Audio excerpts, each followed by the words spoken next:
Hey yo, what's up? It's Alex from Meta My Music, and welcome to episode 4 of the Meta My Music Show, where I have in-depth conversations with people from all around the music industry to get their perspective on the creative process, their story, and get to know them a little bit better. And in this episode, I have an in-depth conversation with my good friend, my bromigo, my homie, Kyle Halldorson, who is an amazing artist. He's a composer, songwriter, he shreds on guitar, vocalist, bassist, all around amazing dude.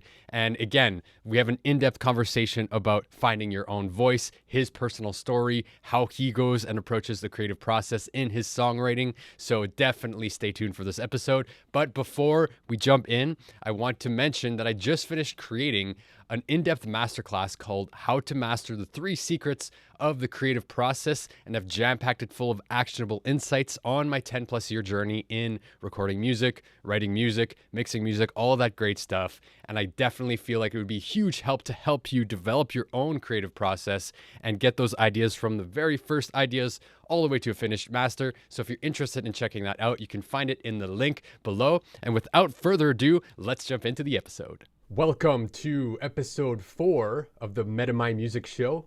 And I have the beautiful, the lovely Kyle Halldorson here joining me. What's up, Kyle? How's it going? Beautiful and lovely. Wow. Not too much is up. Just there's a lot up, but just relaxing at this moment. This is a nice little break from the grind. So yeah, it's awesome. Super awesome to have Kyle on here. We are very close friends, and shameless plug, like we play in a band together, Dizzy Mystics. So if you have not heard Dizzy Mystics, definitely go check it out. And we kick it all the time. We're hanging. So this is a hilarious formal hangout where we can just chat and dive deep and share it with you guys. So yeah, I'm super stoked to have Kyle on here, man of many talents. And man, what are you up to these days? What are you focused on? At this moment, I am just avidly mixing 2 demos for my debut solo project, Dr. Rift, not Riff, because that would be lame. Dr.Rift. It's not out yet, but I'm just kind of doing my best to mix and get like a sonic depiction of what I want for the end product, but it's really just a demo. And then I'm going to get them sent to STEM mastering. And I actually, just before this hang, I was riffing some new Dizzy Mystic stuff that you and I will be jamming with soon in the rehearsal space. But yeah, other than that, just keeping real busy to that, mixing in the car, mixing in the living room. I don't have a studio monitor room, so just kind of jankily doing it that way. Yes, I saw a story of you literally with your laptop in the car. Like when you said I'm mixing in the car, I thought you meant like, okay, like you bounced out the audio and then you're listening to it in the car and you went back to your laptop, but you're literally mixing in your car. No, yeah, I can't. Oh shit. I don't have that. I used to like bounce the audio and then put it on my phone and bring it to the car and listen on my phone and then realize, fuck, every time, like it doesn't sound good in there. So like, I don't know, I started mixing track 1 of the 2 demos and I didn't touch the car at all. I just did like earbuds. I did like bigger can kind of studio headphones, living room surround sound. It sounded good in all of those facets. And then I took it to the car and I was like heading to work, listening to it, and just ruined my night because it was shit in the car. It was like all these weird mid kind of frequencies that just pop out only in the car stereo. So I started from square one with mixing. I had all these settings for track 1, and then I just square one it with track 2 and started mixing in the car and got it like way further than track 1, way quicker. And I still reference every other source of speakers and listening device, but starting with the vehicle. Yeah, I feel like that's the gold standard for someone who doesn't have a formal studio or monitor room. So yeah, it's interesting because a lot of people intuitively know what music sounds like in their car, right? Because we listen to music like a ton in a car. Plus there's usually a lot of like background noise, traffic, and all this stuff. So if the song can pierce through all that stuff and still sound good, then it's it's a great place. It's a great judge. But it's fun. Yeah. Like that's a hack. I've never thought. I've never even thought of mixing like with your laptop or whatever in the car, right? Instead of Yeah. the tedious bouncing out and like, oh, I gotta go back. So that's pretty cool. I thought that was Well, you waste some gas and waste some battery and waste some gas and waste some battery, and then you also, I mean, my laptop battery will not last more than 40 minutes without being plugged in. So I have to like bring an extension cord into the car and plug my laptop into it. But even before all of this, I heard an interview with Deerhoof. They're like a weird experimental noise pop rock band, and their production's pretty cool. And like some of that lo-fi, at the same time bombastic production that they go for, it reminds me a bit of like early Tame Impala, but they mix in the car, and they said if it sounds good in the car, it sounds good. And I mean, they mix their own albums apparently, I think, for the most part, and do the car thing too. So not sure if they do like laptop in the car, but anyway, that's definitely a listening source reference. Totally. Yeah. It's definitely one of the staples, I would say, for sure. I usually go with monitors, these guys, and then maybe some earbuds like what you're wearing, and the car as a final test. But I have never brought my laptop in there yet. That's funny. So yeah, mixing. So you with Dr. Riff, I know this, so I'm trying to ask questions for people who don't know this. You've written the whole album, correct? Composed the whole thing, vocals, guitars, compositions, and then you worked with your friend Ed, the drummer. So yes, I'd love for you to speak on that. Like how did that come to be?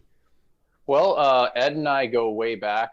Like he was the first drummer in my life for any band where I felt, even though I was naive about it and didn't know how to go about getting out there, that was the first band that we were taking seriously. But we were in our like early 20s and just playing shows, and we tracked an album. But anyway, he goes way back with me from that era, and we've stayed good friends since. He's since became a father of 3, and he's a pilot for Calm Air. And so he's either in the sky or up north in like Nunavut, or just places like that. And between being home and being up north and being in the sky and being a dad, he always had the passion for drumming. And with Dizzy Mystics, as you know, like we're all writing together now, and I feel it's pretty healthy to, obviously, like how Dizzy Mystics works with the democratic process, nothing gets the okay unless all 4 of us are okay with it. And that's a really cool thing. But also at the same time, if there's like an idea from one of us that we're really passionate about, but it's not quite jiving with everyone else in the band, that doesn't downplay how impactful it is to the individual. Therefore, create a new project.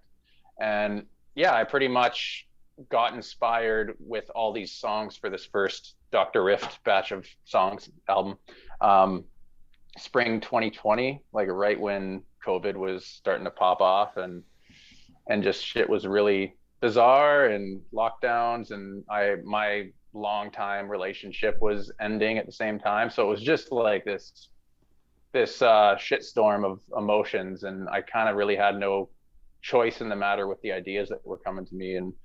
And I reached out to Ed, the drummer.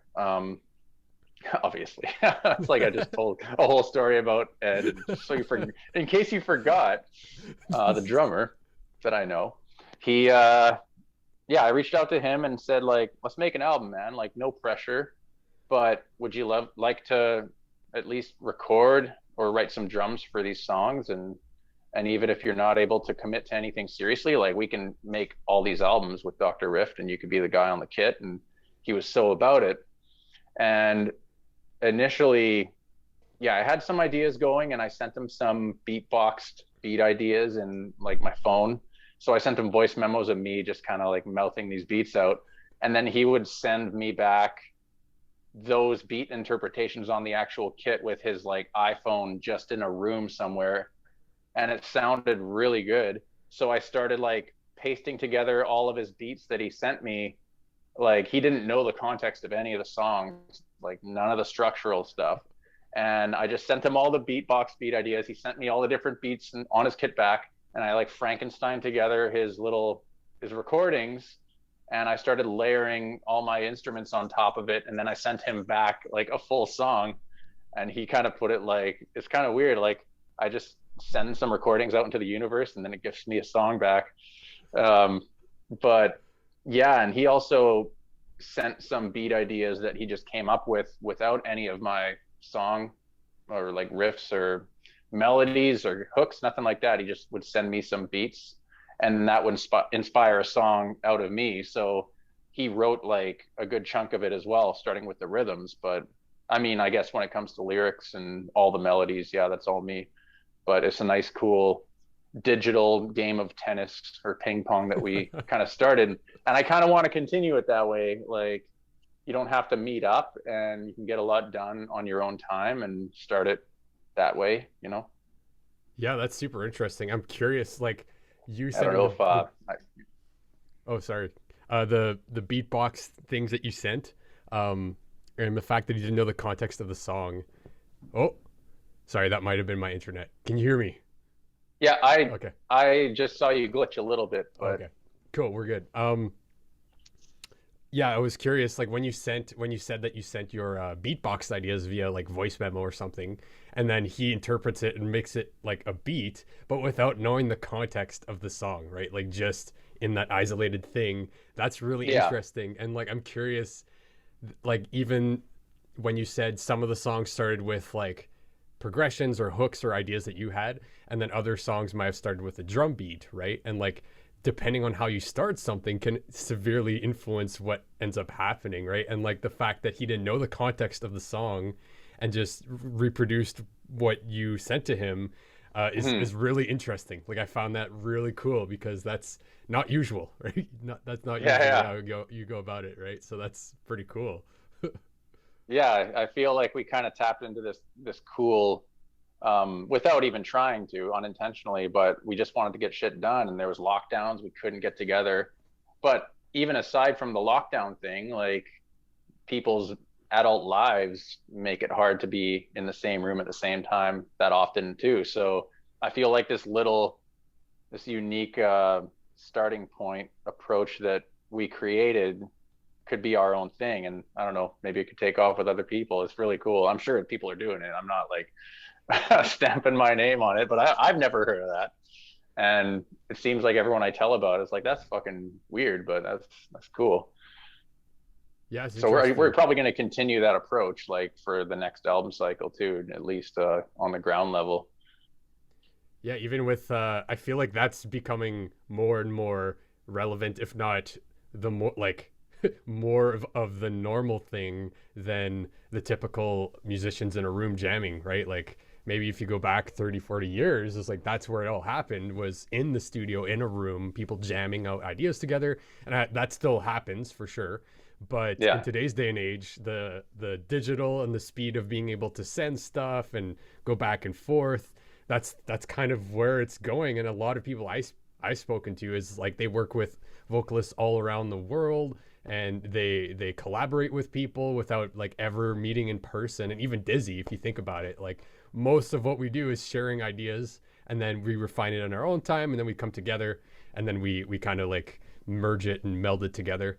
So it's super interesting. I feel like that's finding a way to make that work for you, whether it's like recording voice memos or like demoing stuff.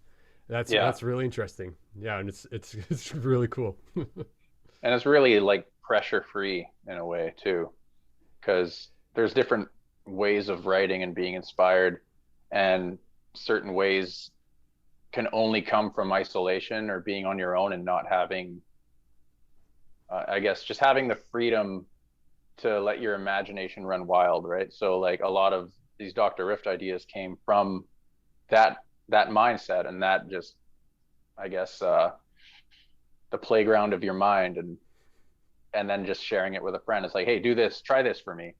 And then he does it, and then, okay, let me send that back to you when I'm done. And then there's the other side of things where it can only shape itself when we're all in a room together, like Dizzy Mystics, when we're rehearsing. Sometimes song ideas come from that individual imaginative thing, and then someone brings it to the table, or you can craft something that would have never been thought of in like a room together, right?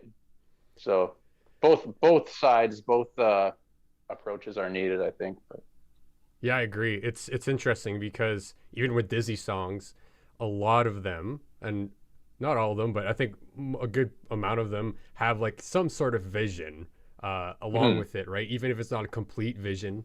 And like you said, that's part of it, of being able to, like, what came to mind for me is the difference between being in like a professional studio when you're on the clock and you have to perform. It's a very different dynamic versus like being in your home studio, kicking it back, chilling. And then you can just like, no pressure, and you can have fun, you can experiment, versus like at the studio, it's like go, go, go, go, go, right? And it's a different energy.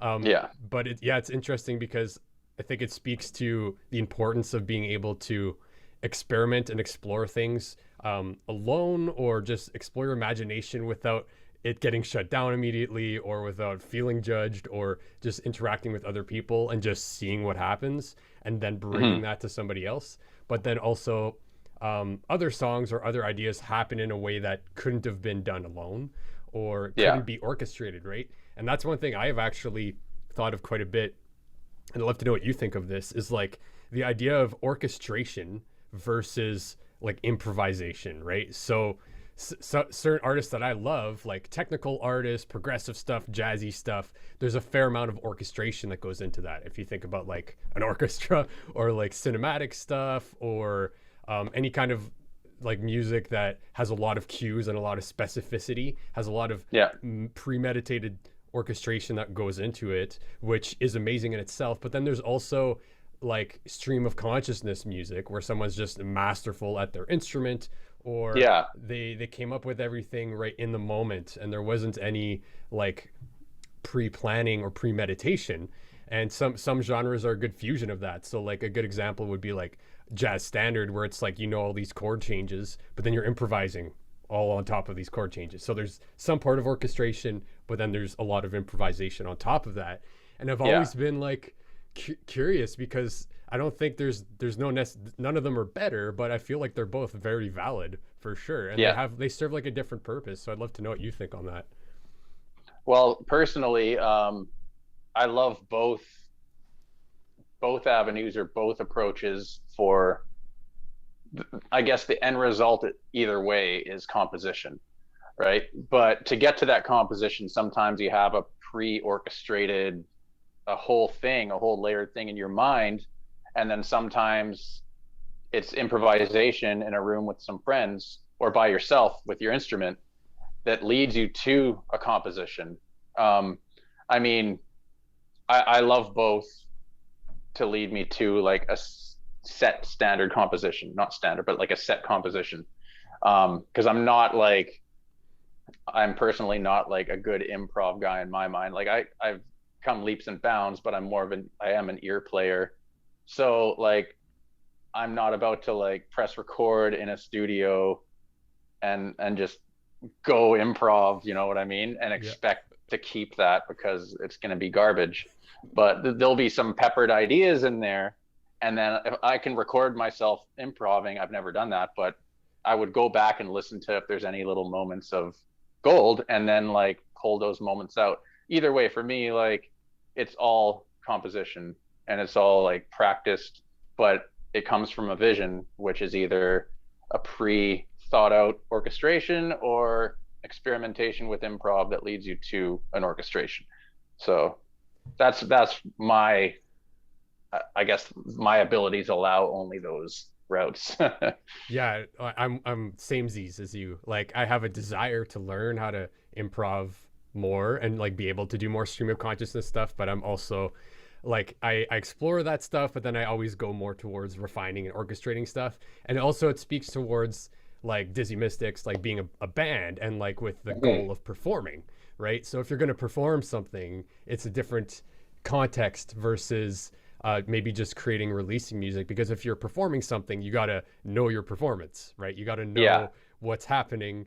And in that, there is some built-in orchestration, right? Like to really deliver the intended result, there has to be synchronization with the members and like the lights or whatever the show is. And that involves practice and like refinement. And one thing you said actually that is really cool is that I do that a lot as well, is like the idea of like plugging in a guitar or a synth or whatever and just like going over a beat and just improvising whatever comes out, and lots of it's going to be garbage, but then just being like, hey, that's totally cool, not judging it, and then listening to it either later or in the same session and listening for any like accidents or anything that sticks out to you, and then from there taking the best ideas and then orchestrating from there, so then you get a good mix of like that heartfelt just stream of consciousness, like it just came out, but then also kind of taking those ideas and being like, all right, this fits with this and this fits with this. And I feel like a lot of people do that, whether they're aware of it or not, in like their creative process in some way, shape, or form, right? Like it's either you're riffing on a vocal idea or a thing, and it can be like in your head at first, or sometimes it just comes out. So yeah, it's just really interesting. Yeah. And I feel like, just thought of this now, but if you were to rely on only one way of writing, like if you found a lot of, I guess, success in writing things you were happy with in the orchestration thing, where you just kind of like go about your day and then you log voice memos and like kind of orchestrate before you're even sitting down with your instrument, that if you're only doing that for a certain amount of time, you could exhaust that. Obviously, like, it's writer's block, it comes and goes in every single angle of writing. But I feel like you need to allow yourself to noodle around in between those, allowing yourself to wait for the signals of the universe to orchestrate something for you. Because like, say if you have writer's block with the imaginative thinking of something composition wise, and you hit a wall with that, well, try sitting down with your guitar without any plans, and you never know. Like, a lot of equally gold, in my opinion, from what I've written, comes from both of those sides, and they're both equally treasured for me. So yeah, I agree. It's, for me, it's a good mix of both. And yeah, like you said, they can both be stagnant if they're too polarized, if you know what I mean. So like, yeah, or if you do too much of one or the other. yeah, like some So genres just like of jump music, between. or like, I'm not gonna say any genre of music, but there's some music out there that you can tell it's completely orchestrated, right? Like everything is programmed, everything is perfect, and it's missing something. Sometimes it's missing the humanness, right? The human touch, which is like an unsaid dynamic, right? And like, you can't orchestrate that, right? You can't reduce that to a formula. And so that would be like maybe one extreme of going too much in the orchestration, unless it's what you're trying to do. Like if you're doing like crazy, like Meshuggah, like everything is calculated, or like some kind of dance music where like all of the sounds are like being automated in time, like very specific and detailed, then yeah, sure. But if you're trying to get something that has more soul and more like human touch, then going in that direction could be, you know, a mistake or something. And the other way is like, if you never orchestrate anything, right, then you miss out on, I guess, what would you say, like the ability to construct a meaningful story or like a delivery mechanism, right? Because as we all know, like story is super impactful in anything, whether you're watching like a Netflix show or a movie or a book or anything, or even if someone's speaking to you and it's delivered in a way that has like a story that you can connect to. That's super powerful. And like musicians have always known this. And a fun fact, I think in some African cultures, the word for musician is synonymous with storyteller, which is really cool. Oh shit. But yeah, if you're improvising everything, unless you're like the best improviser that can like create a story on the fly, then you typically would maybe miss out on like the pros of like having a structure, right? And that kind of stuff. So that's having a mix of both, and like ebb and flowing with whatever the song is telling you or whatever happens in the moment seems like a good way. For sure.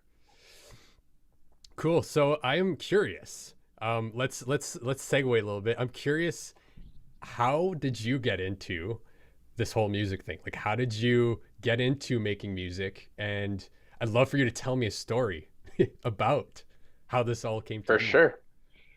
So how it all began.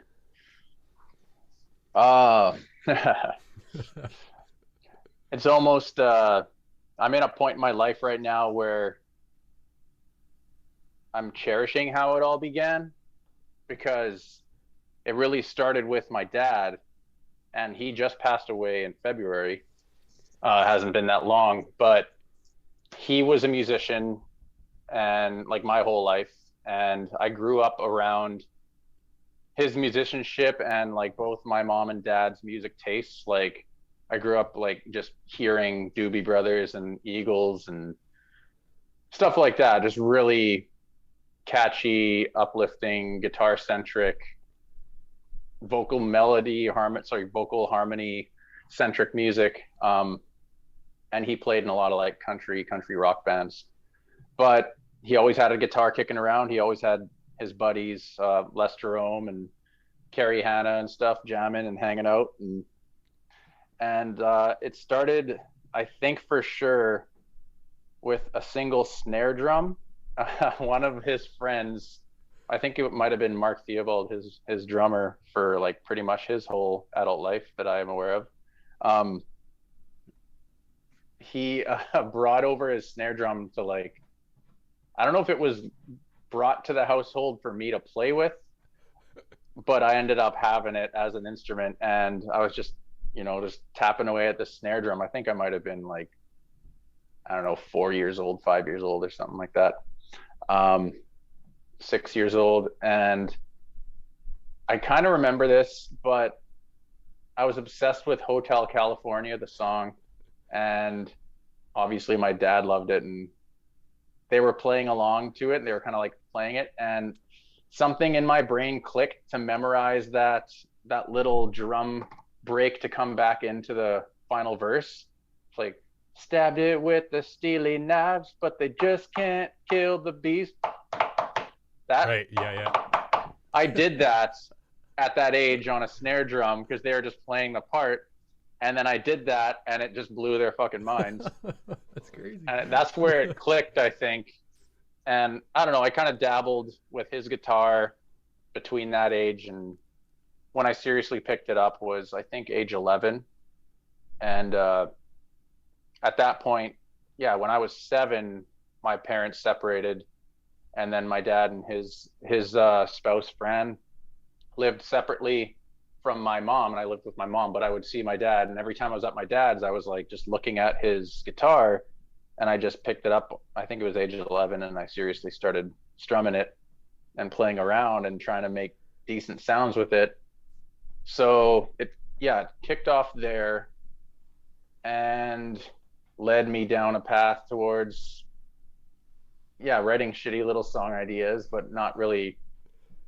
Did I have a tape recorder? I recorded them on tape recorder here and there, and tapping on shitty keyboards to create drum beats, and I don't know, but nothing was really laid down. It was just all experimentation and like just kind of like a playground, right?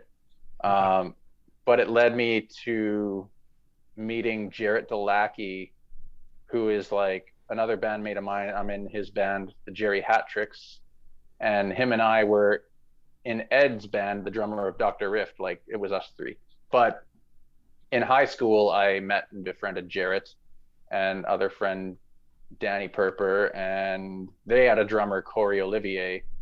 And I was just kind of like riffing guitar riffs with my friend Mike Laba. Actually, I had a band called Bad Reflection. Nice. And I was the guitar player. It was like a 5-piece, and that was like in our teens, like, I don't know, must have been like 15 to 17 that was. And we were just obsessed with it. It kicked off after seeing Finger 11 live for the first time. And my dad took me to that show, and it was I Mother Earth at the Le Rendezvous. I Mother Earth, I remember that touring for the first time with the new singer Brian Byrne. It was like the Blue Green Orange tour, and Finger 11 opened for them on tour for their first album. And I remember like I had never seen any loud, heavy music at all, other than like, and this isn't comparing heavy wise, but the only live concerts I'd been to was like Weird Al and Great Big Sea. Right. Yeah, different. And vibe, like for sure. And my mom and grandparents took me to the Huron Carol every Christmas time. and it was like a concert hall Christmas production put on by Tom Jackson. It was just like really just like country-esque Christmas carols and some world music in there, which was cool. But like, yeah, so I had never been exposed to live, loud, heavy guitars ever. And then Finger 11 took the stage and like blew my fucking brains out. And then from there, it was like, I must buy baggy pants. I must play heavy music. And that's when Bad Reflection formed, and we were all obsessed with Finger 11 and tried to write songs like that. And obviously, we sucked and didn't go anywhere. But I kept that passion and that fire, and it led me to high school age with meeting Jarrett and joining Jarrett, Danny, and Corey's band, Cynical. And I joined them, and we played like, I think it was grade 11. We played like a cover show at high school, and it was just full. It was a free show, but the entire school, like whether they knew about it or not, there was announcements on the PA that there's a concert at lunch. But like those who didn't know that or hear that, like would walk near the school, even if they were outside on lunch break, and just hear this fucking heavy, loud music emanating from the building. It's like, what's going on in there? Just a packed auditorium. Amazing. I loved it. But yeah, that's kind of where it led me down the path. And yeah, that's a big spiel. No, yeah, that's awesome. That's very interesting that the snare drum was first. Yeah, like that's starts really with cool. rhythm. Yeah, because like you have a very, very strong sense of rhythm. And that, who knows, maybe that's part of it. Like the fact that you started with a snare drum, and as you know, like rhythm is so like I feel rhythm is the foundation of everything. And then like whether it's like harmony, chord progressions, anything, it's like rhythm is always there. There'll always be a rhythmic component. That's really cool. So yeah, and you were surrounded by music with your dad and like what he was doing. That's really cool. And then so you said like Finger 11, was that when it really lit the fire of like wanting to be in a band, like wanting to get together? Sure. Yeah.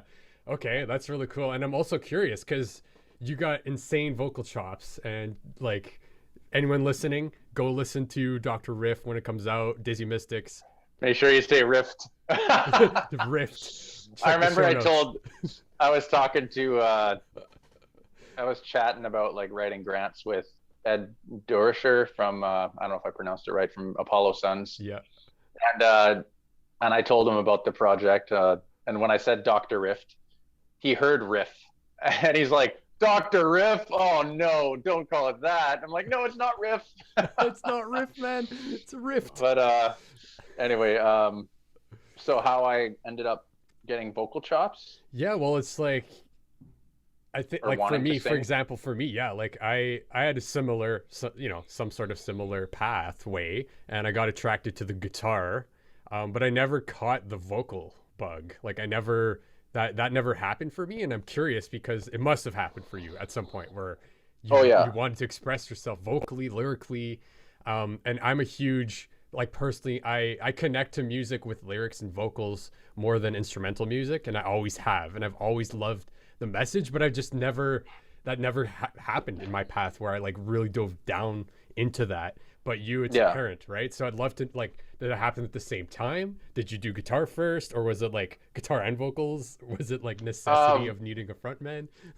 Guitar first. Like I was first inspired to be like a guy on stage with a guitar going crazy with baggy pants, like because the two Finger 11 guitarists were like the showmen. They're just going nuts, and I wanted to be that at first, and then fast forward just the Much Music era and just watching videos after school and on the weekends and recording your favorite video programs and heavy music programs, much loud.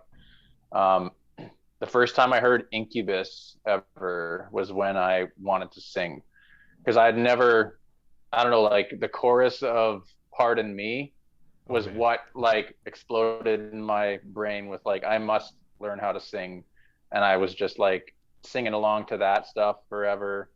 And I probably still have some tonalities because I'm a bit of an imitator, like whether it's comedically or whether it's musically, and I don't want it to be musically, but like I like impersonations and pulling them off, but also in the not comedic side of things, when I was trying to sing Incubus, I was trying to sing like Brandon Boyd. And I feel like that might have been something that I've only recently been able to like shake voice wise from me, because like Dizzy Mystics have gotten a lot of early Incubus comparisons other than the prog thing.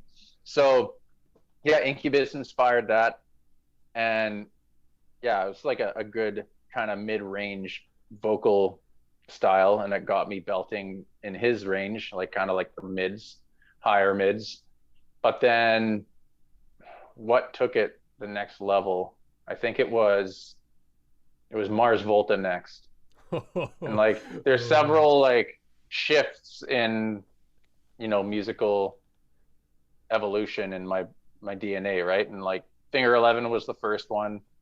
Well, more than that earlier on, but then like that was a major one, and then Incubus was a major one, and then Mars Volta was another major one.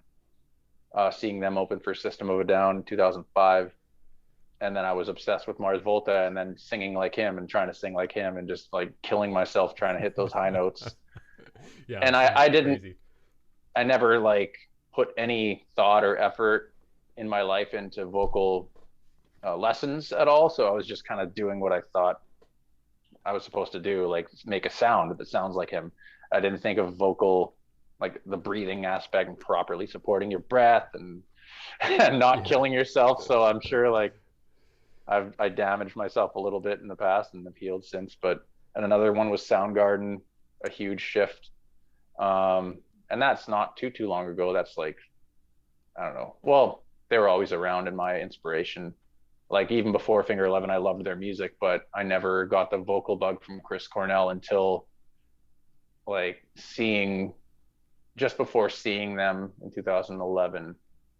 So yeah, that's kind of it. even because we did Soundgarden cover shows and Tool cover shows with Dizzy Mystics at the time when we did those, and like those are no easy feats, especially the Cornell stuff. Like to pull that off vocal wise is like unreal. So it's crazy. And there's this funny trajectory with you where it's like a live act blowing your mind, and then it like inspires you, and then another live act that you see in person that blows your mind, and then inspires you some more. And it's just crazy because like being able to do a cover of a whole set of a band that has awesome vocals like that is a feat. So was like when we did those cover shows, you were already getting into like Ken Tamplin, right?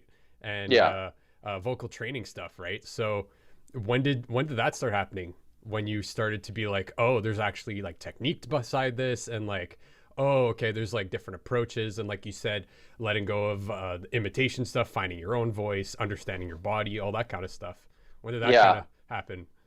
Well, back when I was just singing Mars Volta for fun and singing. Oh, another big thing was me and my longtime ex-partner Paula. We would like do karaoke nights, and SingStar was a game that we owned for PlayStation, and I think it was Singing More Than a Feeling is what got me like not afraid anymore to sing in front of people, because like it was just like the family and friends, and me and Paula duetting More Than a Feeling, and then it's like, oh shit, people like are blown away by me able to hit the notes or whatever. So took that to karaoke. But anyway, what was the question again? It was like, how did you get into like the vocal, like the So yeah, even before the SingStar thing. Anyway, like when I was singing Incubus, and another big one was Steely Dan, where I would just sing all of their catalog, a huge inspiration for singing as well. And Mars Volta especially, when I would just like drive and sing before the thought of having night after night an entire set's worth of stamina, I found that like I could only sing maybe 3 or 4 songs in before starting to get winded and losing the range and getting hoarse. And another thing was like back when I smoked weed, I would notice that it would get a lot worse after that. So and also drinking too, but that's an excess. So that's drinking in excess, not the band. They are not part of my journey. Denied. I don't know anything about them. I really don't. But so yeah, like I started when I was just singing for fun and noticing that, oh shit, I'm like gassing out after a few songs. That's when I kind of thought about like there must be a way to do this properly. And when Dizzy Mystics became a thing and we were rehearsing and singing the songs all the way through, like I can't remember if I was in vocal lessons before you and I were in a band or in Dizzy together. But I went through so many different vocal teachers in person and didn't quite get the proper understanding instilled in me. Like everyone's trying to teach the same thing, and it's just a matter of being articulate or connect enough with the student, right? Yeah. Like you have to find your own language in what that proper technique is, right? And the closest I came, the first step of being closer than ever was being friends with Adrian Dyer of Moontan, who's like, I tried out for Moontan before they were called Moontan and before Adrian took the vocals. This is a little nugget of things. Wow. They were called Legs at the time, and they were looking for a fourth member, and I tried out for them, and I think I blew their minds and just like nailing some Zeppelin covers and stuff, and things didn't work out. But we all remained friends, and Adrian and I especially, because there was the vocalist kind of kindred spirit thing, because out of nowhere, suddenly I learned later on, it's like they're Moontan and they don't have a fourth guy. There's no extra singer. Adrian's singing, and then I hear him. I was like, what the fuck? Like, why would you even try me out? You know what I mean? What happened there? And then I guess this Ken Tamplin Vocal Academy thing, which was like, he took the online lessons thing first, where you like buy a package of videos and audio clips from him, and you start at, you know, lesson 1 and move on and work yourself up. And he's since become like, I guess like an in-person student with him. He's traveled to see Ken, and he's had like Skypes with him or like Zoom calls with him and stuff. And I started with the paid package thing, the digital thing, where I never met the guy, and that's another thing that's tough too. Like he's good at articulating how you do it. It's still, you're not person to person, and he can't really judge if I'm doing it right or wrong. I can only judge that in myself based on what I'm listening to and seeing on his videos. And that got me to a certain point, and I was going we were on tour, starting to play shows, and it took me quite far, but then I was starting to notice that like my practice regimes were like taking away from the fun, and I was just taking it really like way too seriously, and then my voice wasn't showing up to the way I wanted it to, and I was just kind of overall tense, and that was my downfall. And then recently discovered, I met Sarah Clefstead, and she lives in Ecuador right now, but she lived in Winnipeg. Oh, okay. And I think actually Adrian Dyer referred me to her too, because I expressed that I was having troubles with the Ken Tamplin stuff, and just I couldn't afford to like have like $250 Skype meetings with him. Coaching, yeah. You know, like it's just like, and that, you know, nothing to take away from him. He's world class, but I just needed something more in person. That's how I learn. I'm very practical. And I got referred to Sarah Clefstead, and she first of all like saw how tense I was, and we started without singing in mind whatsoever. It was really just like just breath. And then that's where I really was able to feel the proper breathing technique was with her. It's like, first of all, limber up, stretch out, like borderline meditate before anything.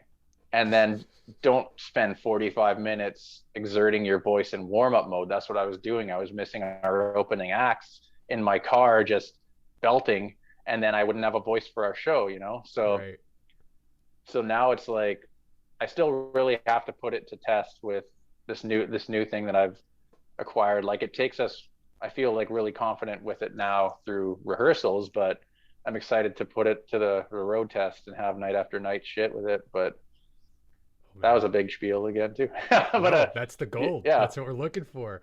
It's you know what, something you said there, I don't know, it speaks to a lot of things in life, but it seems that when you met Sarah was her name, that yeah, when you met her, it seems that her approach was to shift the focus from the technique and the focus and the steps and like the proper, and more like acceptance, more being, right, more just allowing and calmness, and then letting all that stuff, the technique, the warm-ups, serve that state, right? And that almost, to me, and it's going to be a great segue, speaks a lot to the creative process in general and many things in life, right? A lot of the times, anyway, my personal journey, when I found myself like hitting my head against the wall or getting frustrated or depressed, is usually because I'm holding these expectations to myself and judging myself based upon those expectations, or getting lost in the technique, getting lost in the steps, getting lost in like, oh, it's got to be like this to be like this, but almost eclipsing the natural state of just like expressiveness and like not judging yourself, playfulness, and then allowing all that stuff to take it to another level. But yeah, with that said, I'd love to know more about your creative process in general, because you're an amazing creator, dude. Like, you come up with all these lyrics, vocal melodies, Dr. Riff stuff, Dizzy, make sure I say it properly, Dizzy, all these really cool things, and like the future stuff that I'm super stoked about as well. And I'd love to get a glimpse inside what goes on there in your studio when you're in your playground of your mind.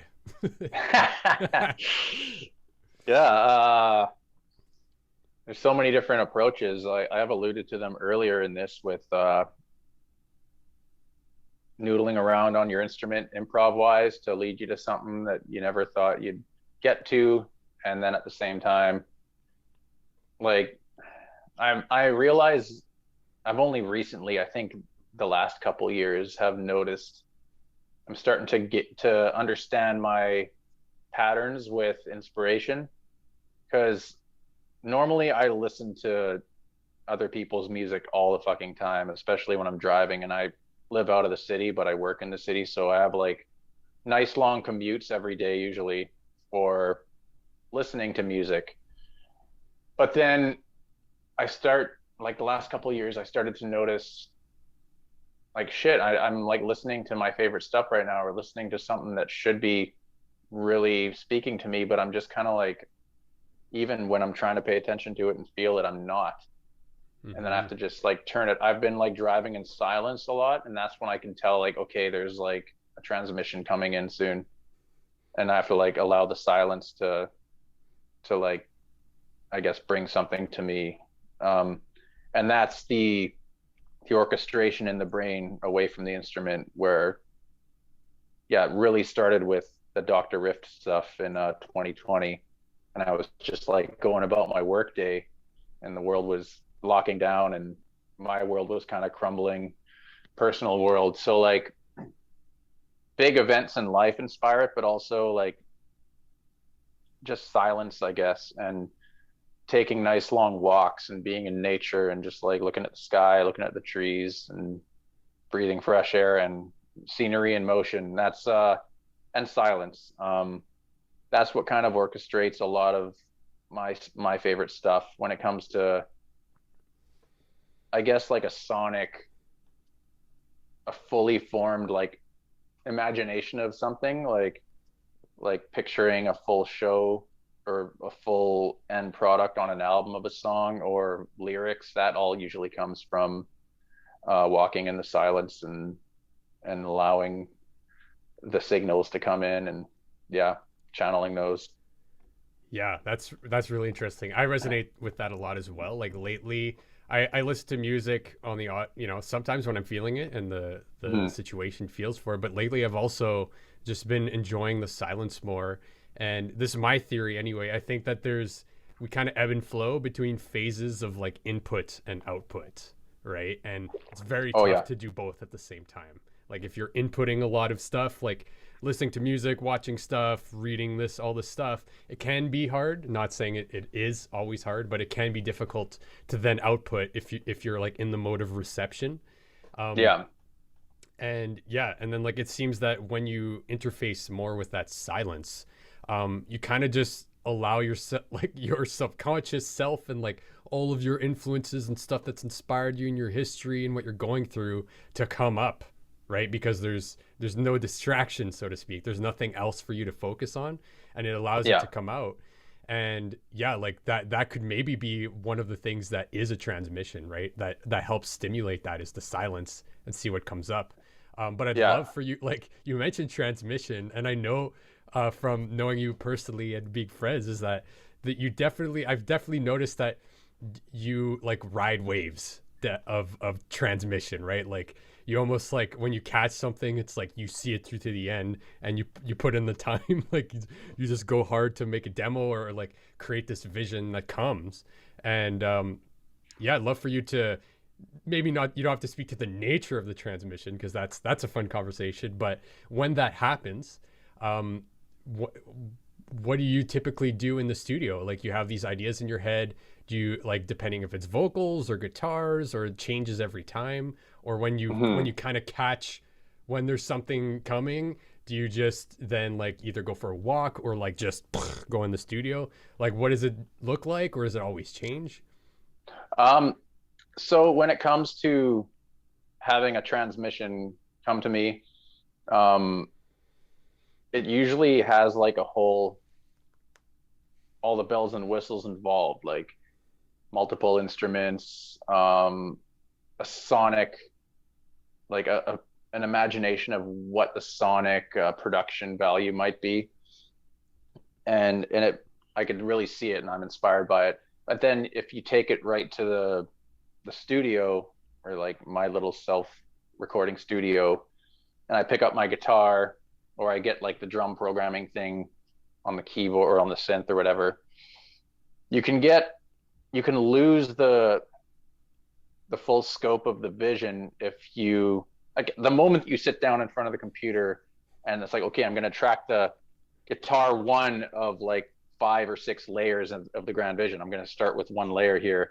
And then like you take too long in there, or even on the drum beat and the guitar, or whatever it is, you just have to make sure not to lose that vision, because you can just end up tracking and emoting the mechanical only side of the whole emotion of it all. You know what I mean? Mm-hmm. So that's why now I go balls deep, all in. I'm getting this, like, I need to create somewhat of a fraction of what I'm imagining before I lose it. You know what I mean? 100%. So that's what I've been doing with like some of those recent Dizzy demos and with Dr. Riff and stuff, is and also something that we learned when we went to Canadian Music Week in 2019, and we sat down at a conference, and there's the guy that came out, and what was he? He was like a producer, or I think he did like musician or band, kind of like, what's the word? Not he would like orchestrate them in a way on stage and just like create a presence, a live presence. Anyway, he would go all in with expressing how important the vision was, right? And that's when I realized it after seeing that conference too, is like, hold on to your vision. And I always remembered having visions way before that too. It's like when you first think of a song, and then you could picture a music video to it, or a light show on stage to it, or how it sounds in the end product. Mm-hmm. That's the vision, right? Mm-hmm. It's not just a guitar riff. It's not just a vocal melody or a beat. It's like a whole thing. And yeah, that's why nowadays I'm locking into that realization of not losing the vision. And if you can't get the full scope of the vision down in a demo form in some way, and you're going to like put it down and come back to it, I find like if I'm putting it down and I'm not quite there yet, I make sure to continue that walk around town or in the quarry and reignite that vision, and just like, yeah, it's just about stoking the flame and then coming back and then continuing to like form it mechanically to include that emotion that you envisioned.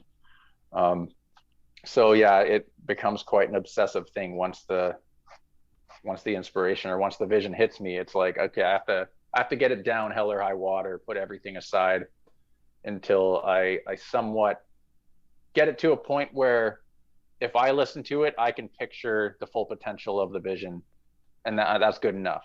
If I listen to it and I just hear some mechanical stuff and I forgot what I was picturing, then it's a failure. 100%. And you have to it's crazy. Go back and listen. Yeah, like I've experienced so much of that, and it can be painful where it's you have some sort of vision, and then like in your example, you get to tracking, all right, guitar 1, guitar left, and then that take wasn't good enough. Oh, maybe we should change this. Maybe we should tweak this little part of the guitar riff. And you get so obsessed over details, and you start judging your idea, but it, like you said, it becomes mechanical and it becomes isolated from the vision that you had. And you get lost, you get frustrated, you forget what the purpose was, right? You get lost in the details too early. And I've come to realize personally that is like directly opposed to flow state, which would be like having that vision and trying to transmit that vision into something that you can then listen to. And what you meant, everything you mentioned there speaks to the idea of broad strokes in the beginning. And I've heard this in many different creative fields where it's like, if you have a vision, like this big thing, you can picture a band, the light show, the whole sonic landscape, synth, guitar layers, vocals.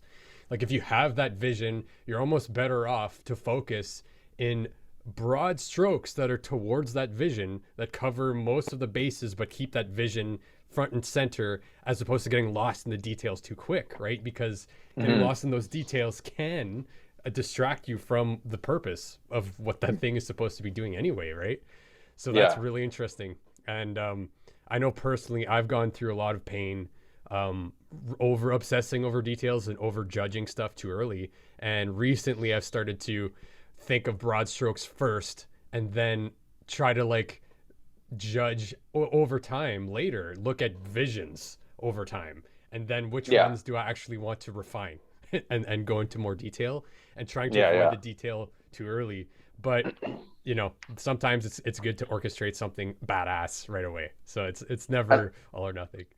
Another thing I've done too is like when I'm on these walks where I'm able to see like the full scope of what I'm intending, I start to make voice memos, just talking into my phone and talking about what the full vision will be. So I'll be like, okay, the song starts here and there's a build of instrumentation or like rhythm, and then there's like a synth floating in the background creating an ethereal thing, like just getting really down into detail and vocalizing to myself what I'm seeing and what I'm like imagining I'm hearing in the full vision, right? So that when you go to the mechanical side of things to record the guitar or one aspect of it, you'll have a means of reference to like go back and make sure that it's serving. Like if you have that voice memo or whatever, make sure when you step away from that silence and to start chipping away at it, there's a reference to that vision at all times. That's gold right there. I'm going to start doing that, start talking to myself. I never even thought of doing that, of just literally vocalizing what you're feeling and in whatever words that come to you. And most likely it'll capture what you're saying, and then you can reference it. Yeah, I've never done I do that now too for lyric ideas.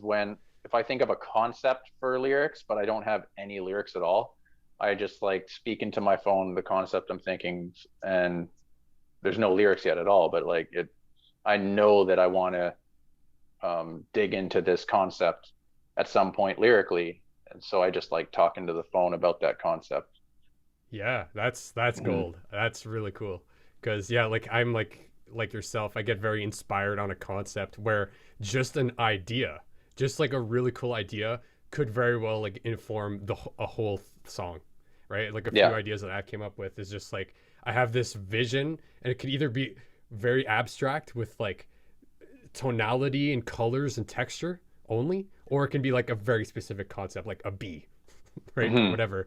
And then it's like just that alone is enough to be some sort of an anchor for all these other things to coalesce around. So and don't deny the simplicities of if it's just colors like that, that can like direct it to exactly where it should go, is like something that it evokes that feeling that you get from the colors that you're envisioning in the idea.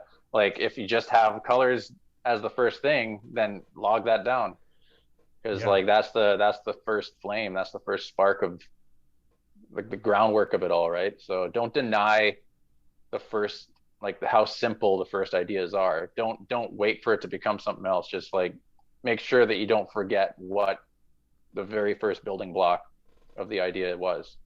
Yeah, that's some sage advice right there. That actually makes me think of there's this book called Unlocking Creativity by Hmm.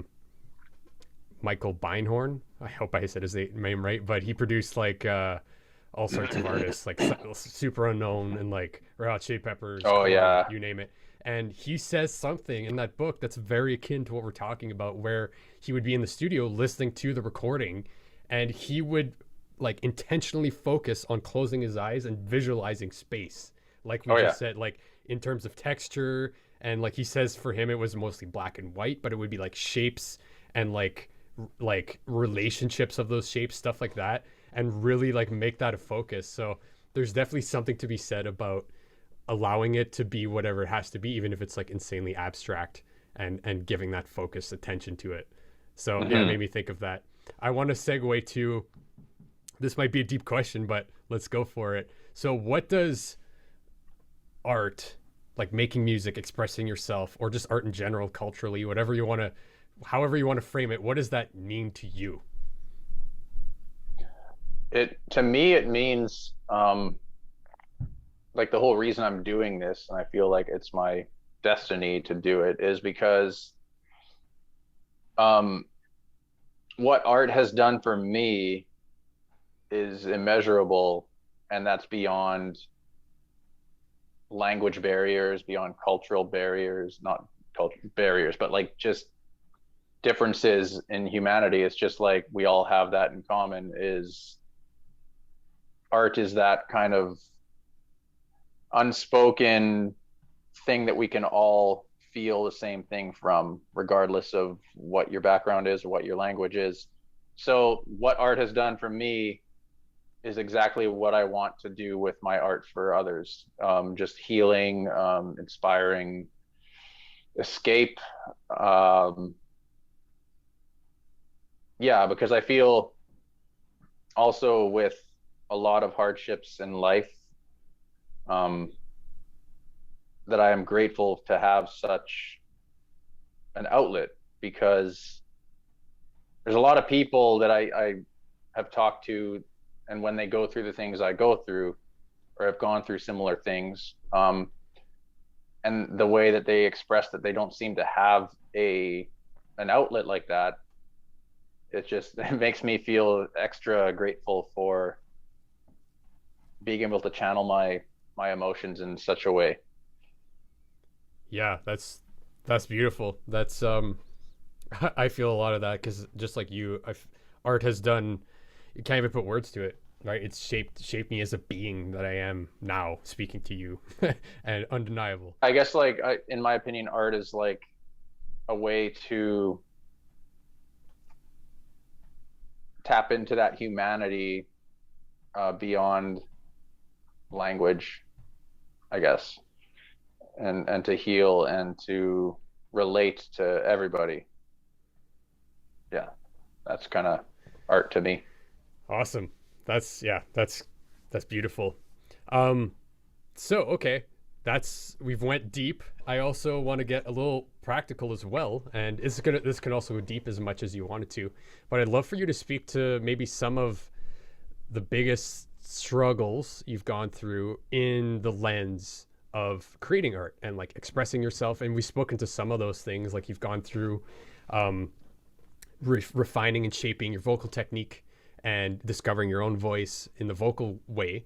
But just in general, like with being an artist or musician, or wanting to express yourself in the best way possible, discovering yourself, what are some of the biggest obstacles you've hit?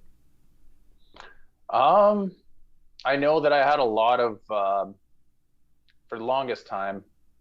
and not so much anymore, but like envy of theory, I guess, because I never really had a point in my life where I was able to sit down and learn theory, music theory, and then watching and listening to all these artists that are like masters at improvisation or whatever.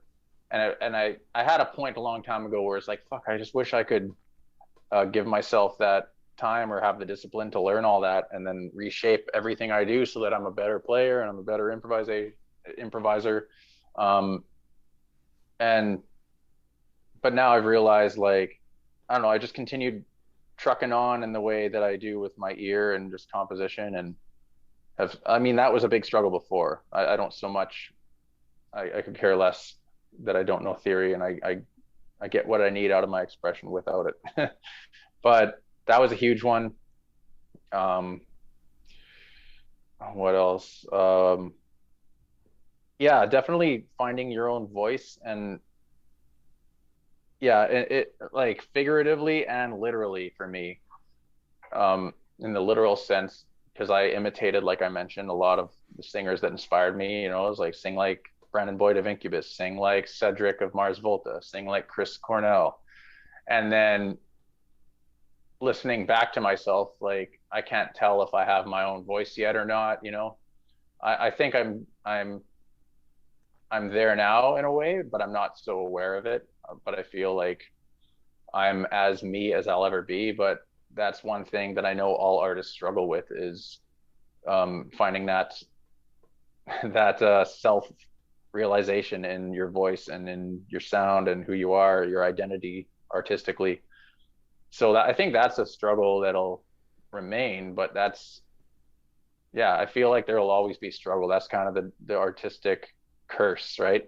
It can't happen without hardships and struggle and defeat and self-doubt and depression and anxiety. That's the fuel to it, you know. You just gotta, but yeah, other than that, and then yeah, vocal, like feeling like I damaged my voice and like breaking and cracking at high notes and stuff, and realizing it was just all mindset.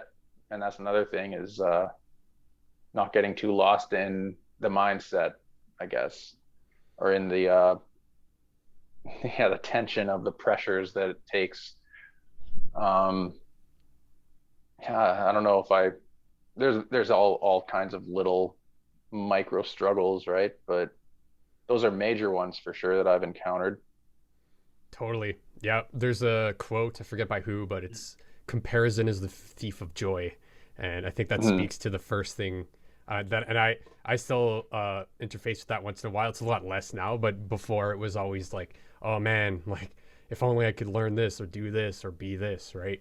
And it's like, that's all in the nature of comparison, comparing yourself to an ideal, comparing yourself to another person, and that robs from you, right? Because in that state, yeah, it can be fuel if you're that type of person to be like comparing and then actively building from that comparison to try and achieve this ideal.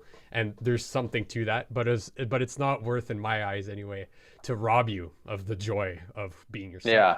And yeah, being yourself in art is what people resonate with, right? Like ideals and theories and concepts and like perfection, all those things are illusions at the end of the day, right? And it's that also speaks towards like the path of being an artist in general, and learning to find your sound, find yourself, is like synonymous with life, right? In general, in art.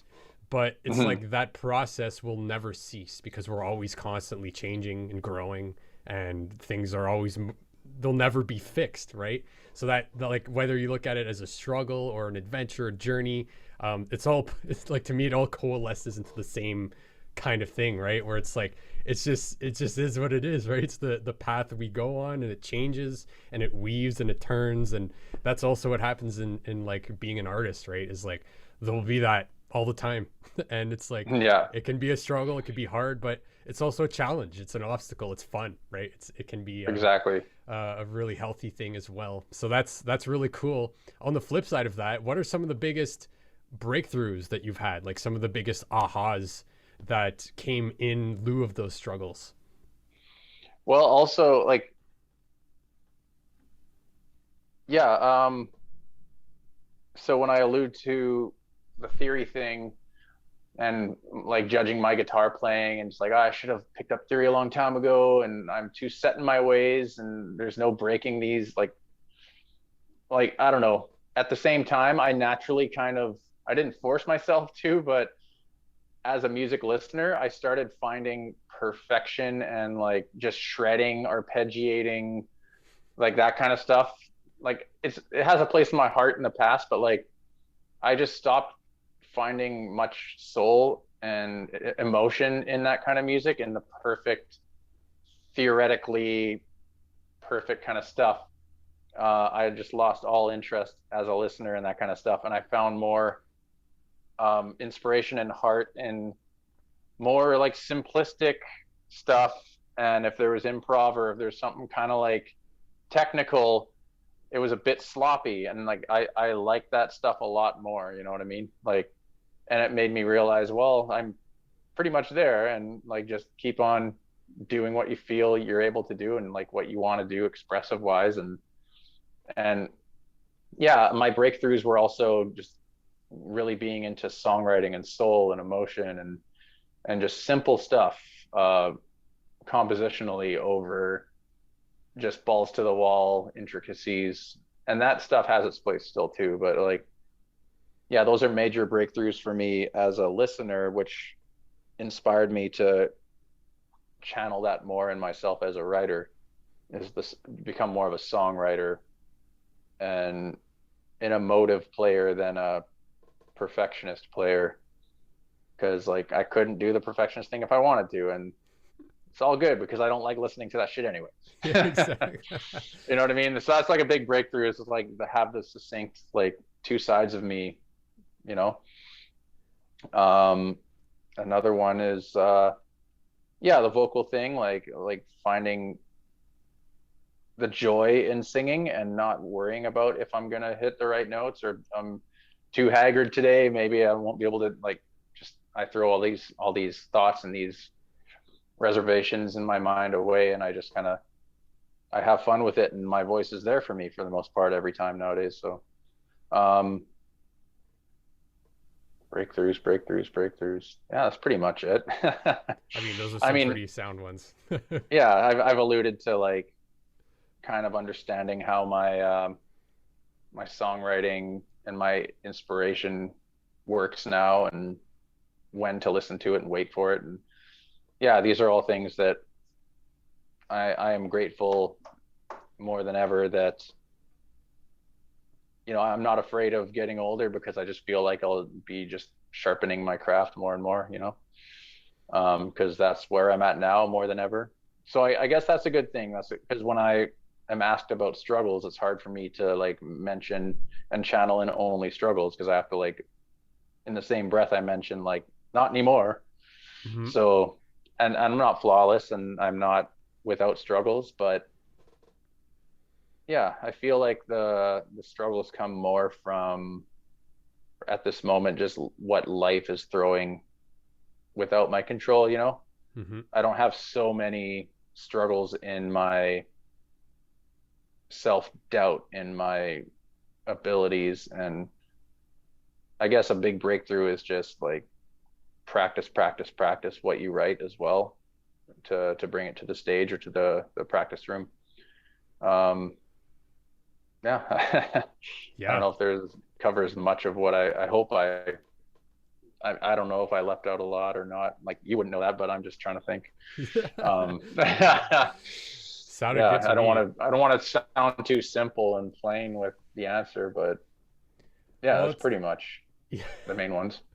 I've always how to put this into words. I've always appreciated like impactful truths said simply, because like anything you look at, whether it's like a breakthrough or a struggle, are essentially the same thing. It's two sides of the same coin, right? And it's like, Yeah. for you to have achieved what you've gotten to today, and the state you are, and like how where you sitting with yourself in time, have come from all the past struggles and problems and obstacles that have come before it. So to me, it's like they're kind of this linked roots, you know, like there's the tree that grows up and then there's the roots that go down. And Yeah. without like they can't exist without each other, right? So it's almost a matter of perspective. But in hindsight, like there's a lot of what you said that I resonate with. Like before becoming like a perfect player and being able to execute and do all this crazy stuff on an instrument was important to me at some point, right? Like I idolized that and I reached for that. But over time, it shifted for me as well. So like I resonate with that so much because now it's a lot more like it doesn't even matter. Like that's just one more potential puzzle piece in the bigger picture, right? But it's never the whole thing. No, for sure. Yeah, so that's really cool. There's definitely some gold nuggets there. So awesome. So what I have at the end of these chats is I have like a bunch of rapid fire questions that I like to fire off and just see what happens. So if you're down, we could dive into some of those and have some fun. Sure. And then yeah, cool. All right. So what would you say? This is going to be an interesting one. So what would you say is the song or artist, but maybe let's go with artist. What would you say is the artist you've shared most with other people? The artist I've shared most with other people overall, rapid fire questions with a long-winded wait for an answer. They're just called rapid fire. Artist I've showed people the most of. Holy shit.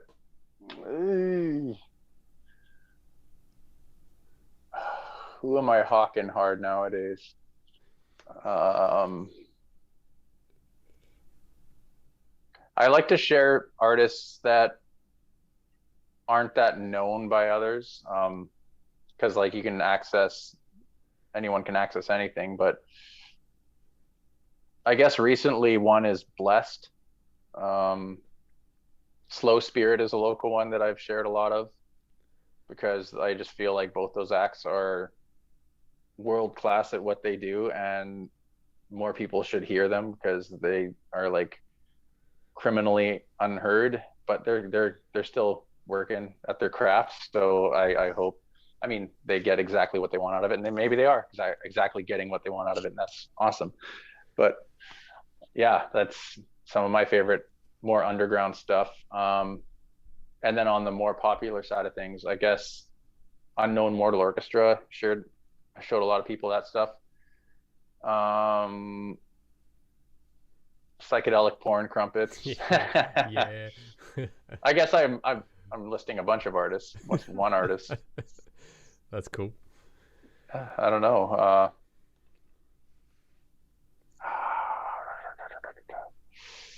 Yeah, I guess that covers a good chunk of them. For sure. Go check those out. Those are all amazing artists. What would you say are, let's say, 1 to 3 things in general? It could be like a book, it could be a relationship, whatever, a concept, a movie, anything that have gratefully influenced your life that's not music, because we have other question there for music later. Oh, so just anything that's not music. That's gratefully influenced you.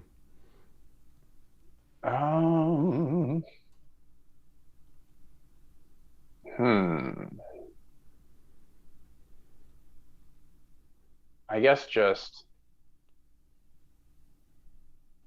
life experience with your loved ones, or like people that have come and gone. And like for me, like, just looking back on and experiencing loss with my ex-partner at the same time, like moving on in unison from each other. That's like greatly influenced so much stuff recently. A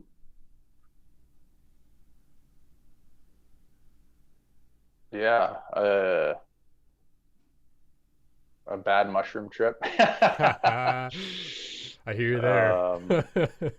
Yep. I guess, just those moments that make you realize that everything is so sacred and fleeting. Losing my dad, splitting up with my ex, all that stuff. And thinking that you're dying when you're on a mushroom trip, believing that you're dying. I don't know. That's like a couple little ones. And other than Little, that, that's a little yeah. one. Just No, those are the biggest, existentialism. yeah, the biggest earth-shattering things in my life thus far, I guess. Um, and I don't really read any, like, I mean, we all read now.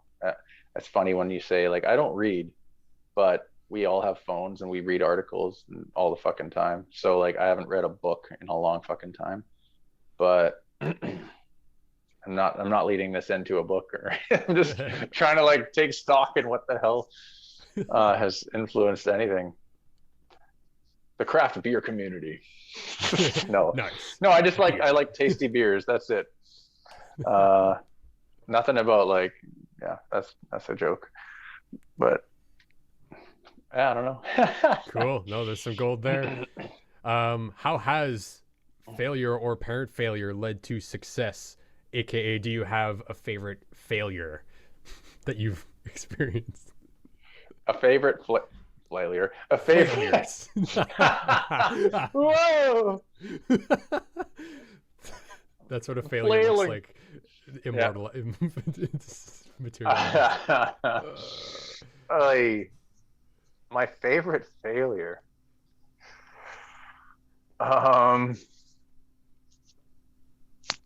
Shitting the bed on stage, not literally shitting, but I brought my bed on stage and shat it in front of people.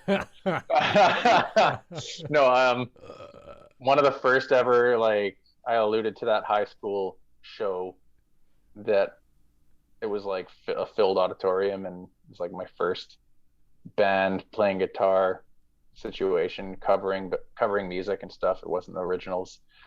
So the second one of those, it was like a talent show at the high school, same high school. And that was like my first on stage performance with Jarrett and the guys from Cynical at the time. So we played a Deftones. We started with covering Back to School by Deftones. And then after that, it was like a song of Jarrett's that we all formulated together. And then 2 songs of mine. And those all went over fine. But we shat the bed so hard on the first song of the set, the Deftones thing. And I don't know who directed it to fall apart first or who fucked up first, but it just like, in my memory, it was like, I thought it was so horrendous. And then we have a tape of it. And I'm like, maybe it's not as bad as we thought. You know how, like, as you age as a performer, your little flaws aren't even noticed. And I thought, like, maybe if we watch it again, and watching it again is like, it was worse than what I remember. Worse than what I thought. And just like, holy fuck. And that really, like, I mean, that's my favorite failure, I guess, because like that's the make or break for a lot of people, like shitting the bed that bad. You could like hang it up right after that, or just like really strive to make sure that never happens again. And that was a major point of that for me, is like, I know what I have to do now to make sure that doesn't happen again to the best of my ability. Totally. Yeah, I've experienced the same thing, exact same thing in high school. It just deteriorated into like, we're supposed to go into the bridge of the song, and then just like the drums kind of stopped, and then like wrong riffs were being played, and then it was just like, just not in a cool Swans Godspeed You Black Emperor way, but it was like the universe and earth crumbling into rubble worlds. But in like in a shitty farty muddy way. And then that dead silence, and then just like just going to the final chorus, like, yeah. Chorus.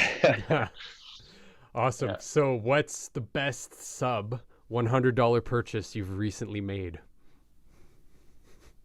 So like less than $100. Less than $100 purchase that I recently made. Yeah, the best one.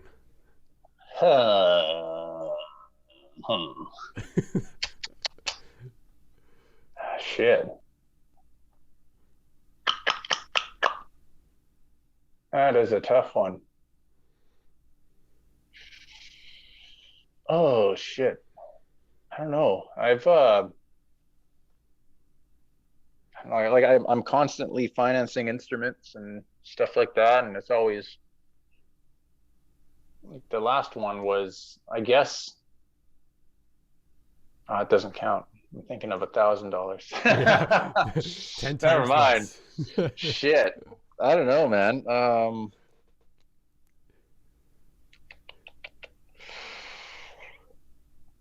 Maybe, I don't know.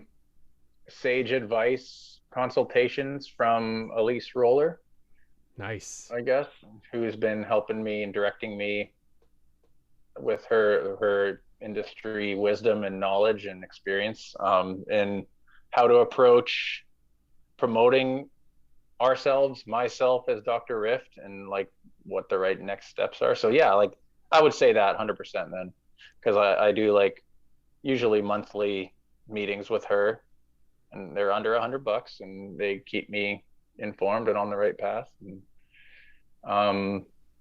yeah, because Solid. like I need to definitely pay to like declutter what I have to do next in my own mind, and also I'm not even aware of what to do next, so it's well worth it. Awesome. What's one of the most worthwhile investments you've made? Oh, in period. So this could be with your time. This could be with money, energy, just in general. Worthwhile investments I've made. I guess the decision to mutually split from a long-term relationship, maybe, and that sounds harsh, but it's not. It's a win-win for both of us, because like all of my time and my vacation days and most of my time was going towards my artistry and how to better like get my life to that point. And I guess like mutually splitting from that scenario was very, very painful, and still is, but there's moments of clarity where for both of us that it was the right choice, because I have all the time in the world now without, I have guilt in myself when I don't give myself enough to somebody else, and to not have that guilt, and just to only, work on my goals for my life sounds selfish, but it's a worthwhile investment. Absolutely. Absolutely. Although there's pain there, there's, like you said, shards of light that come through sometimes. Yeah. What's an unusual habit or absurd thing that you love? An unusual habit. Yep. Like a weird thing you do, or a weird thing you like. Unusual Huh. All these weird questions in a sequence. I don't know. I'm pretty proud of my flatulence, I guess. I'm an amazing belcher and farter, Yep. I could attest to this. I don't know, just like I'm when I'm comfortable around people, I'm just like, I forget that most people don't hear, "Oh yeah, baby," belched at a loud volume. Like that's not a normal thing. And it's just like people that know me or around me, that's just like there's no reaction to it anymore if I, "Oh yeah, baby," and belch. Like, but like I notice it when I'm on a work crew of some people that aren't quite used to me, and like I give less and less fucks every year of my life. So out in the woods cutting trees down and just echoing through the forest, that belched "Oh yeah, baby" is just like seeing people just kind of like burst out laughing. It makes me, it's like whatever, that's my shit. It's amazing. I love that. I don't know. It's a habit. I guess it's a habit. Automatic burps. If you feel overwhelmed, you've talked to this a little bit, but if you feel overwhelmed or unfocused, what do you do? Overwhelmed or unfocused? I still struggle with being lost and being overwhelmed, and remembering that I don't have to get everything done now and sleep on it, or take a breather, or take a walk, step away, crack a beer, whatever. Like, I'm not promoting alcohol for my problems, your problems, but here and there, just like kicking back and just like forgetting the stresses. That's something that I still have to realize I have to do. But what again was the exact question? If you feel overwhelmed or unfocused, what do you do?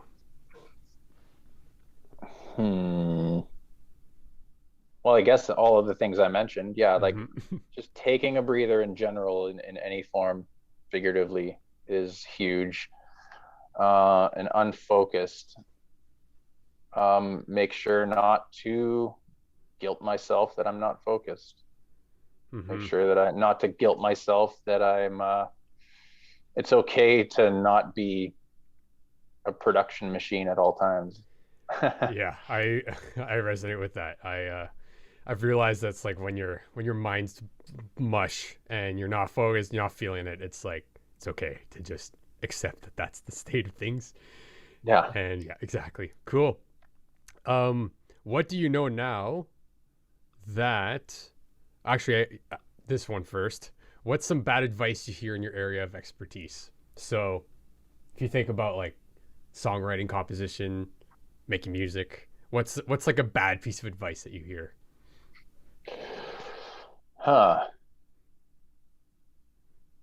guess it's hard to like picture the bad stuff because I'm not exposed to it that often. I guess I just allow myself to hear the good advice.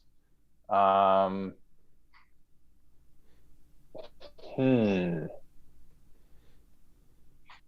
don't think I've ever really heard that if there is advice saying that there's a certain way to do any of it, that's bad advice.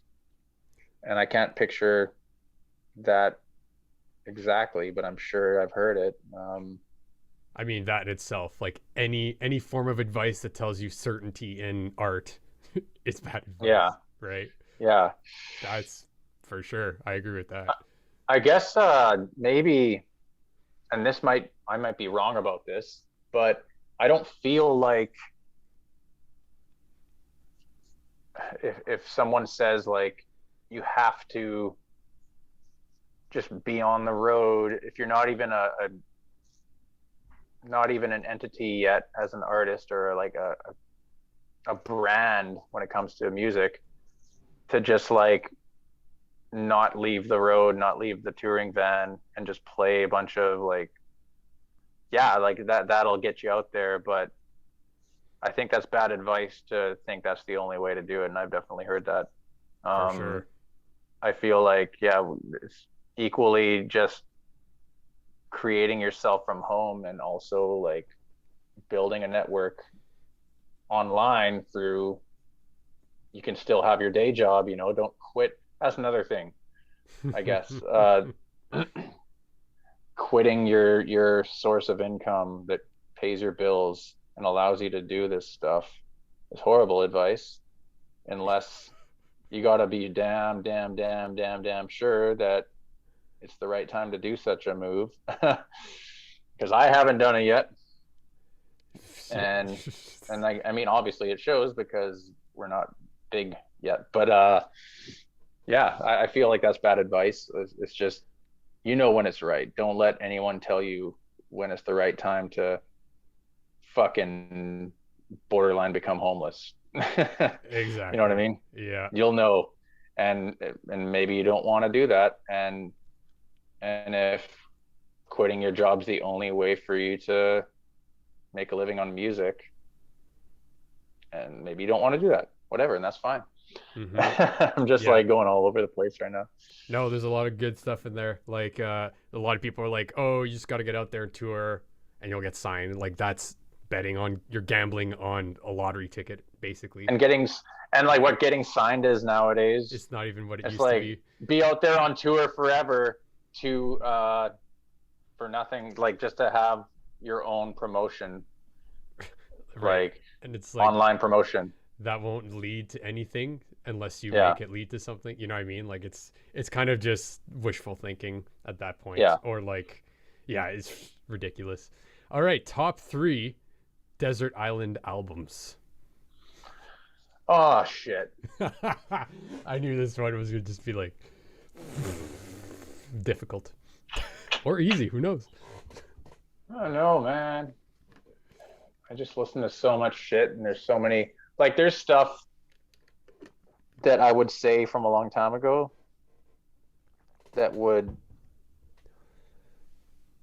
I wouldn't want to be on a desert island with now, you know?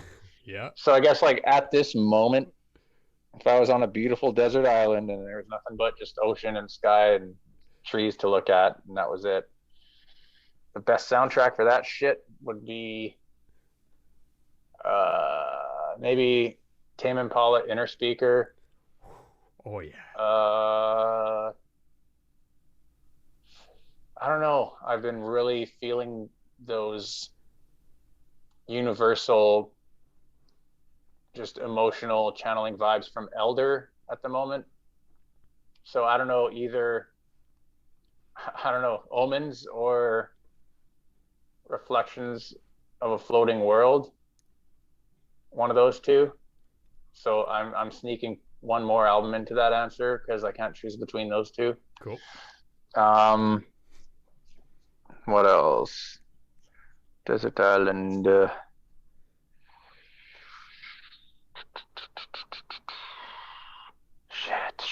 Shit.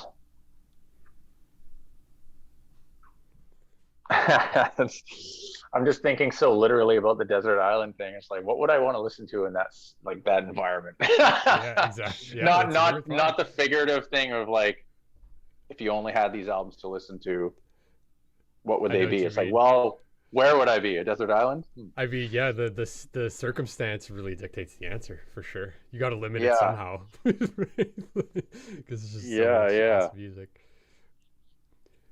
So you got like psychedelic rock, uplifting vibes, and then Elder's like introspective, psychedelic, but also like the rocker, some heavy stuff. Yeah. What other flavor? Sheesh.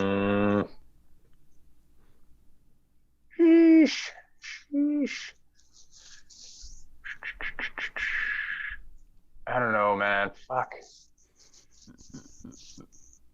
Maybe Mars Volta, Francis the Mute. I don't know. Even then, I can't always go back to that one, but it's a huge, like, yeah, we might need some hunting music, you know? I don't know, man. That's too hard. Maybe a Yes, not a Yes. The Yes album is pretty solid.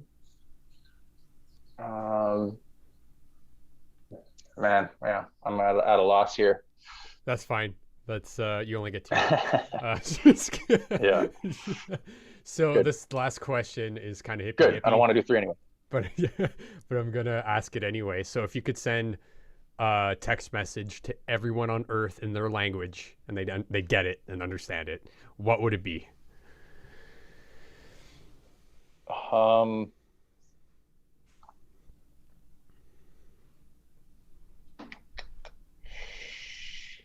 Fuck, that's deep. Follow Dizzy Mystics right now. Yes, I love it. That is so awful. No, Could you I'm imagine joking. someone like across the world just like, what the fuck is this? Promote my band. That's the old, no. I'm trying to think of something that, like, seriously, but it's a really hard thing to imagine what you could say when you're in such a place of privilege. You know what I mean? Mm-hmm.